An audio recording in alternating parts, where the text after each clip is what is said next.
originally was going to say good morning, but I guess I have to switch that to good afternoon. I am appearing here today on behalf of Arkansas Electric Energy Consumers and Arkansas Gas Consumers. Consumers are non-profit corporate consumer advocacy organizations whose members are vitally interested in any matter which will affect electricity and natural gas rates in this state. And several of Consumers members have facilities in northwest Arkansas, and some of them have facilities in areas served by AECC.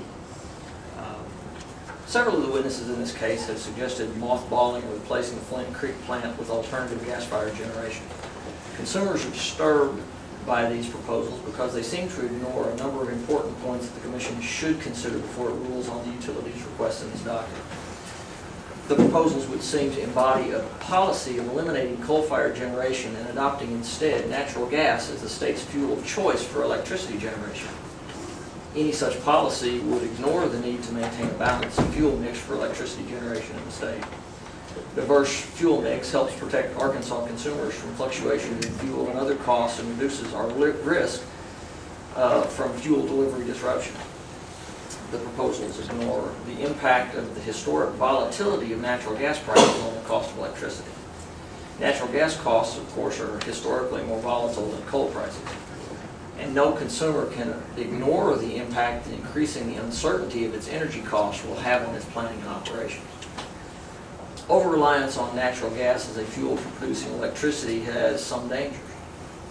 FERC, as you may recall, in docket ELO 188, concluded a number of years ago that natural gas pricing increases disrupted the historic rough production cost equalization among the various Entergy operating companies and required Entergy Arkansas, which relied to a much greater extent on coal and nuclear generation, to subsidize electric rates for customers on the rest of the Entergy system.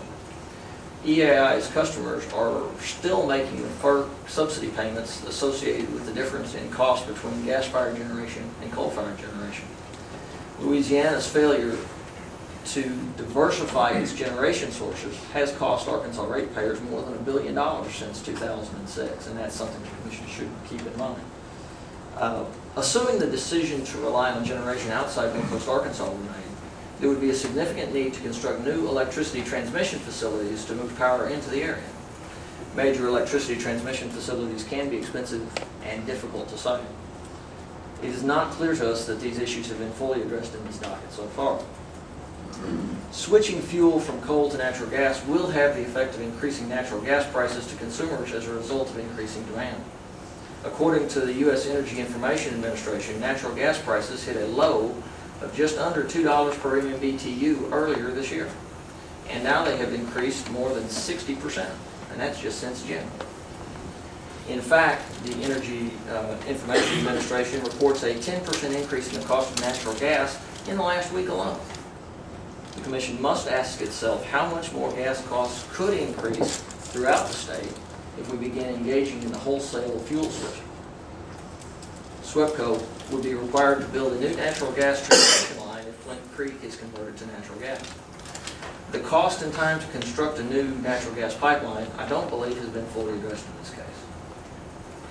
The proposals that we've seen here ignore the potential impact on reliability that are associated with the loss of the ability to stockpile fuel that presently exists at Flint Creek, which would occur, of course, if Flint Creek is converted to natural gas. As this Commission has indicated in docket 05-116U, one of the purposes of a coal stockpile for utility is to reduce the adverse impacts of fuel delivery disruptions on consumers. The proposals ignore the impact of associated rate increases on manufacturing and manufacturing employment. Data from the U.S. Bureau of Labor Statistics indicates that manufacturing employment in the Fayetteville-Rogers-Springdale area has fallen from more than 35,000 employees in 2000 to less than 28,000 in the most recent reporting period. Increasing energy costs, whether electricity or natural gas, can only exacerbate these job losses. Ultimately, consumers believe that the proposals to mothball or replace Flint Creek with gas-fired generation, if not properly evaluated, could seriously damage northwest Arkansas's local economy. Flint Creek is a useful, low-cost generating asset with significant remaining useful life that provides substantial benefits to consumers in northwest Arkansas. Consumers believe it would be imprudent for the Commission to adopt any policy that would result in abandonment of such a useful asset unless the replacement is shown by clear and convincing evidence to be substantially less expensive to consumers than the original asset. And this does not appear to be the case in this instance, so we urge the Commission to carefully consider these issues before it makes a decision. Thank you for your time. Thank you.